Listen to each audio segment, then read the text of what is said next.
L-attakk li sar minn sit ta' Zoo fis-Siġġiewi fuq il-Kummissarju l-ġdid għal ħarsien tal-annimali għajjem furur sħiħ fuq il-medja soċjali.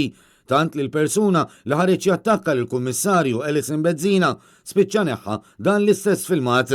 F'kummenti lil Net News, Alison Bezzina qalet li se tkun qed tieħu azzjoni legali fuq dan it-teddid li sar fuqha, għalkemm għalissa mhux qed tikkummenta pubblikament.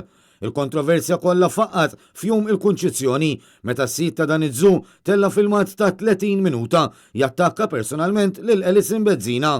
Fil-filmat is-sit ta' żu ħada wkoll qatta bl-ħabel anke kontra l-Partit Nazzjonalista.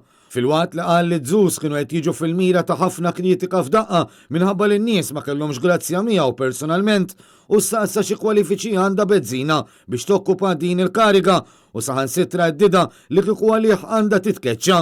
Diskors simili għal dak li lissen il-Ministru Ian Borch mal-ġurnalista ta' Net News din il-ġimgħa stess. Sa dan it-tant brabta ma' dan, il-kap tal-Partit Nazzjonalista Bernard Grech fis-qarja saħaq li jistenna lill prim Ministru jikkundanna u jiddisassoċja ruħu minn dawn il-kummenti, xi ħaġa li sissa għadha ma saritx.